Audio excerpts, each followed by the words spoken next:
안녕하세요. 매일 아침 말씀 묵상에 오신 여러분을 진심으로 환영합니다. 오늘은 2월 1일 월요일 건성 바벨론. 오늘의 말씀은 이사야 13장에 나오는 내용입니다. 그 가운데 19절부터 나오는 말씀을 읽어드리겠습니다. 열국의 영광이여 갈대아 사람의 자랑하는 놀이개가 된 바벨론이 하나님께 멸망당한 소돔과 고모라 같이 되리니 그곳에 거주할 자가 없겠고 거처할 사람이 대대에 없을 것이며 아라비아 사람도 거기에 장막을 치지 아니하며 목자들도 그곳에 그들의 양떼를 쉬게 하지 아니할 것이요 오직 들짐승들이 거기에 엎드리고 부르짖는 짐승이 그들의 가옥에 가득하며 타조가 거기에 깃들이며 들량이 거기에서 뛸 것이요 그의 궁성에는 성냥이가 부르짖을 것이요 화려하던 궁전에는 들깨가 울 것이라. 그의 때가 가까우며 그의 날이 오래지 아니하리라. 생각할 문제, 바벨론은 어떤 곳입니까? 바벨론의 도성은 결국 어떻게 멸망합니까? 하나님이 세상을 주관하시고 계심을 믿으며 나의 삶의 주권을 주님께 드리기를 원하십니까? 자, 바벨론은 어떤 곳일까요? 처음에 성경에 나오는 것은 창세기 11장에 나오는 바벨탑 사건입니다. 이에 그들이 동방으로 옮기다가 신할 평지를 만나 거기 거류하며 그러므로 그 이름을 바벨이라 하니 이는 여호와께서 거기서 온 땅의 언어를 혼잡하게 하셨음이니라. 여호와께서 거기서 그들을 온 지면에 흩으셨더라. 이 본문에 보면 처음으로 이제 바벨탑에 대한 언급이 나오는데 이 바벨탑은 니무롯이 이 도시를 자신의 수도로 건설하였습니다. 바벨이라고 하는 것은 바벨론어에서 바벨론어는 더 이전의 수메르어 명칭 카딘길라 신의 문이라는 그런 뜻을 가지고 있는 말입니다. 신의 문이라는 뜻이 있는데 그것은 곧 인간의 노력으로 신에 이르려고 하는 구원에 이르려고 하는 인간의 행위로 구원을 얻으려고 하는 인간의 노력을 시사한다고 볼 수 있겠습니다. 두 번째는 창세기 11장 9절에서 보게 되는 것처럼 언어를 혼잡게 하셨다 할 때에 그 뜻을 표현하는 발랄의 어원이 바로 이 바빌리의 근간 용어다라고 그렇게 설명합니다. 그래서 혼잡, 그것이 바빌론의 내용이라고 창세기 11장 9절에 이야기해 주고 있습니다. 혼잡된 것, 다양한 언어가 혼잡된 것처럼 온갖 다양한 계시록에 보면 악한 영들의 모임, 하나님을 대적하는 악한 영들의 모임을 바벨이라고 설명해 주고 있습니다. 구바벨론이 있고 또 신바벨론이 있습니다. 구바벨론은 기원전 1830년경에 셈족계통의 아모리인들이 바벨론 시를 중심으로 바벨로니아 제1왕조를 열면서부터 시작되었습니다.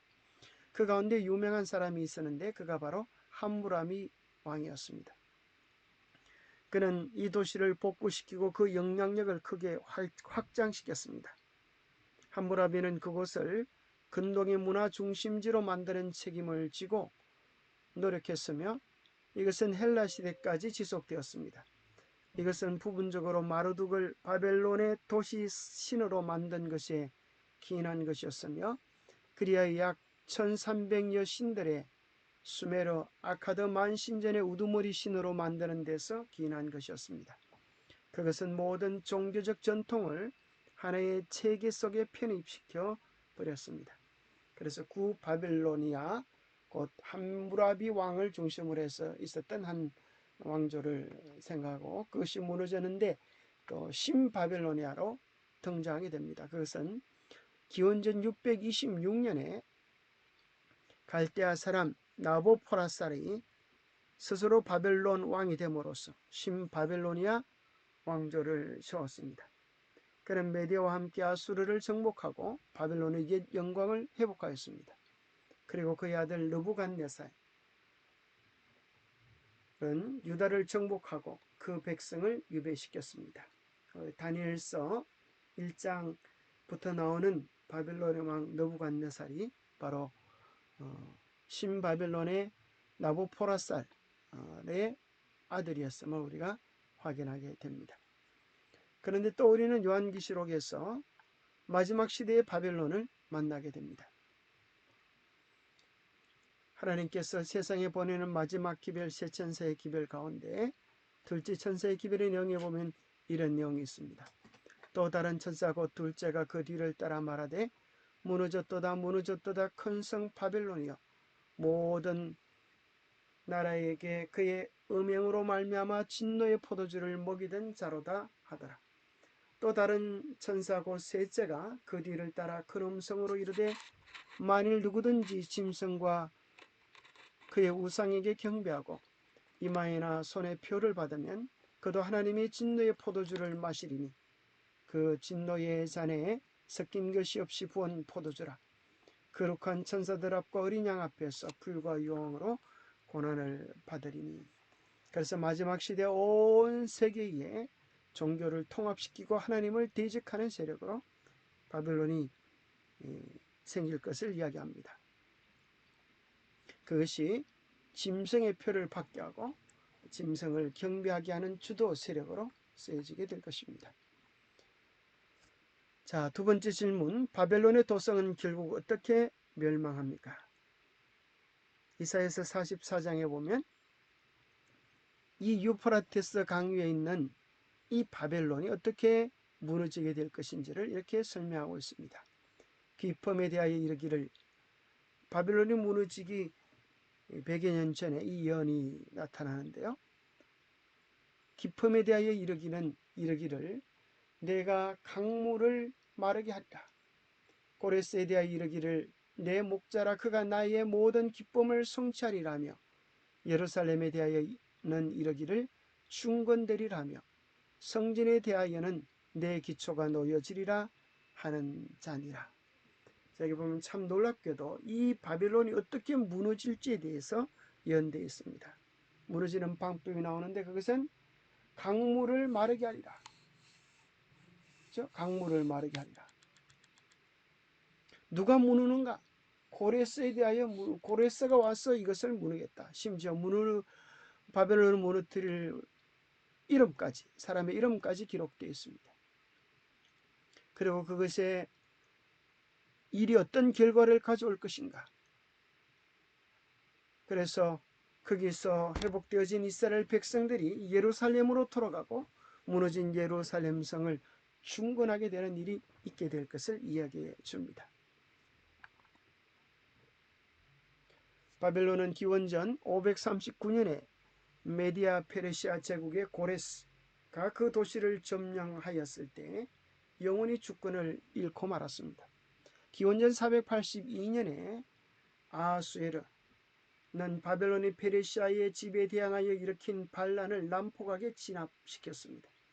그는 바벨론의 주신인 마르둑의 신상을 제거하고 몇 개의 여호와 신전을 완전히 파괴시켰습니다. 알렉산드로스 대제는 주전 331년에 페르시아로부터 전투 없이 바벨론을 빼앗고 잠시 동안이나마 그곳을 제국의 동쪽 수도로 만들자 구상했지만 그 후 몇 세기 동안 바벨론은 쇠퇴해 갔습니다. 기원 후 198년에 로마인 셉티무스 세베루스가 그 도시를 발견했을 때 바벨론은 완전히 황폐해진 상태였습니다. 그렇게 위대한 도성은 끝내 버려졌습니다. 오늘날 몇몇 이라크 주민들이 고대 바벨론 도성의 일부 지역에 살고 있지만 그곳을 이전처럼 재건할 수는 없습니다. 바벨론에 임한 심판은 그 나라에 의해 압박받았던 야곱의 자손들을 해방시켜 주었습니다. 이 일은 기원전 539년에 고레스가 바벨론을 정복함으로 성취되었습니다. 비록 고레스는 그 도성을 파괴하지는 않았으나 그것은 바벨론의 이말 종말의 시초가 되었으며 그 도성은 하나님의 백성을 다시는 위협하지 못하게 하게 되었습니다. 영감의 교훈입니다. 하나님이 세상을 주관하고 계시다는 증거. 페르시아의 정복군이 예기치 않게 바벨론의 수도 한복판을 뚫고 들어감으로써 유대인들은 그들의 압제자들이 돌연히 멸망할 것이라는 이사야의 예언이 문자 그대로 정확하게 성취되는 충분한 증거를 보았습니다. 이 일은 하나님이 그들을 위하여 열국의 사건들을 통제하고 계시다는 현저한 표징이 되었다. 자, 하나님의 말씀이 정말 빈틈없이 이루어지고 있는 것을 보면서 오늘 나는 세상을 주관하고 계시는 하나님을 믿으면서 나의 삶의 주권을 주님께 전적으로 드리는가 질문해 보면 좋겠습니다. 결국 우리는 이 세상 마지막에 누구를 경배하는가, 누구를 의지하는가에 따라서 우리의 영원한 운명이 결정될 것이기 때문입니다. 또 보니 다른 천사가 공중에 날아가는데 땅에 거주하는 자들 곧 모든 민족과 종족과 방언과 백성에게 전할 영원한 복음을 가졌더라. 그가 큰 음성으로 이르되 하나님을 두려워하며 그에게 영광을 돌리라. 이는 그의 심판하실 시간이 이르렀으니 하늘과 땅과 바다와 물들의 근원을 만드신 이를 경배하라 하더라 이야기하고 계십니다. 마지막 시대 우리가 귀를 기울여 들어야 될 복음은 영원한 복음입니다. 이 영원한 복음에 대한 우리의 태도에 따라서 우리의 영원한 운명이 결정되기 때문입니다. 그 영원한 복음의 내용은 하늘과 땅과 바다와 물들의 근원을 만드신 바로 창조주를 경배하라 하는 내용입니다. 창조주를 어떻게 경배할 수 있을까요? 바로 그것은 바로 아랫절에 나오는 14장 2절에 보면 성도들의 인내가 있나니 그들은 하나님의 계명과 예수에 대한 믿음을 지키는 자니라. 하나님의 계명을 통하여 하나님의 창조주 되심을 예배할 수 있다고 이야기합니다. 그것은 10계명 가운데 특별히 제7일 안식일을 통하여 하늘과 땅과 바다와 물들의 근원을 만드신 하나님을 경배할 수 있습니다.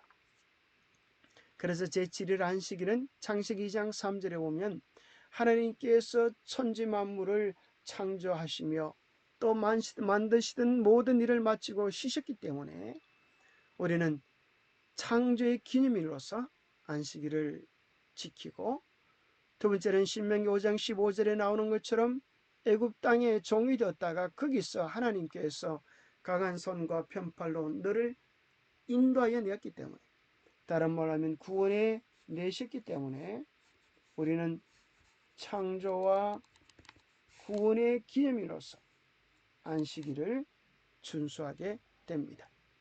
그리고 창조와 구원을 통해 우리는 하나님의 것이라고 하는 관계의 표, 바로 인으로서 안식일을 준수하게 되어집니다.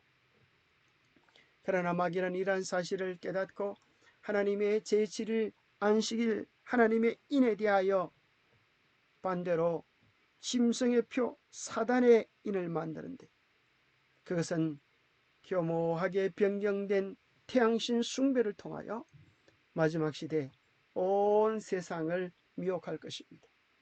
그래서 일요일은 태양신, 우리가 많이 알고 있는 기독교의 두모나 성탄과 부활절은 사실 그 근원이 태양신 예배와 연관되어져 있습니다. 태양신의 탄생일을 성탄절로 둔갑시켰고 태양신의 부활절을 기독교의 부활절로 변경시켰습니다. 그래서 원래 성경에서는 요제절이라고 하는 부활절은, 부활을 예표하는 그 날은 특별한 날이 있습니다. 일요일에 맞아지지 않습니다. 그러나 그들은 일요일에 맞추기 위하여 바로 태양신 부활 축제 방법을 사용합니다. 그리고 글자 그대로 선이라고 하는 선데이 워십, 일요일 예배를 통하여 태양신을 숭배하는 모습을 그대로 기독교 안으로, 원래 하나님께서 만드신 제7일 안식일을 변경시켜서 첫째 날 선데이 워십으로 교모하게 변경시켜 놓았습니다. 에스겔서 22장에 보면 이스라엘 백성이 멸망할 수밖에 없었던 그 근거에 대하여 이야기하기를 네가 만든 우상으로 말미암아 스스로 더럽혔으니 내 날이 가까웠고 내 연한이 찼도다. 그러므로 내가 너로 이방의 능욕을 받으며 만국의 조롱거리가 되게 하였노라. 왜 이스라엘 백성이 그렇게 망하게 되었는가? 그것은 하나님을 바르게 경배하지 아니하고 우상을 경배하면서 스스로 더러워졌다고 말을 했습니다. 그것이 영구히 나가는 것처럼 보이지만 우상 숭배의 결과는 멸망입니다. 그러면서 어떻게 그들이 하나님을 더럽혔는가? 26절에 보면 그 제사장들은 내 율법을 범하였으며 나의 성물을 더럽혔으며 거룩함과 속된 것을 구별하지 아니하였으며 부정함과 정한 것을 사람이 구별하게 하지 아니하였으며 그의 눈을 가리어 나의 안식일을 보지 아니하였으므로 내가 그들 가운데에서 더럽힘을 받았다고 이야기하십니다. 하나님의 안식일을 분명히 알면서도 깨달아 알면서도 고의적으로 보지 아니한 그들의 편견과 오만이 멸망을 불러온 것이라고 이야기하고 있습니다. 그때나 지금이나 마찬가지입니다. 누구든 성경 말씀, 변치 않은 하나님 말씀, 변치 않은 십계명에 근거하면 우리가 마땅히 예배를 드려야 할 날이 언제인지 분명히 알면서도 눈을 스스로 감고 보지 아니하므로 하나님께서 그 가운데에서 더럽힘을 받았다고 이야기하고 계십니다. 죽임을 당한 어린 양의 생명책의 창세 이후로 이름이 기록되지 못하고 이 땅에 사는 자들은 다 그 짐승에게 경배한다. 오늘 우리가 하나님을 바르게 경배하지 아니하면 우리는 마지막 그 환난을 통과할 수 없을 것입니다. 참으로 하나님께서 원하시는 대로 그 계명을 지키는 자는 주님 안에 거하고 주님은 그의 안에 거하실 것입니다. 우리 안에 주신 성령으로 말미암아 그가 우리 안에 거하시는 줄을 우리가 압니다. 정말 진정으로 주님을 사랑하십니까? 그렇다고 하면 주님의 말씀을 순종하십시오. 바벨론의 마지막은 멸망입니다. 기도하겠습니다. 하나님 아버지, 그렇게 영화로워 보이던 바벨론의 멸망을 보면서 온 세상의 인기를 독차지하고 있는 현 세상의 바벨론을 보지만 그건 역시 한순간에 무너질 허상임을 깨닫게 하여 주시옵소서. 말씀대로 진리 안에 서는 것이 연약하고 유약해 보일지라도 하나님이 함께 하신다면 그 모든 것의 결과는 완전할 것을 믿고 온전히 주님을 따라 순종하는 삶을 살게 하여 주시옵소서. 하나님 아버지께서 보내주신 선지자들의 기별을 신뢰합니다. 한치 오차도 없이 성취된 예언을 보고 마지막 때에 관한 예언도 믿기를 원합니다. 그날이 도둑처럼 임하지 않도록 깨어 기도하며 준비하게 해 주시옵소서.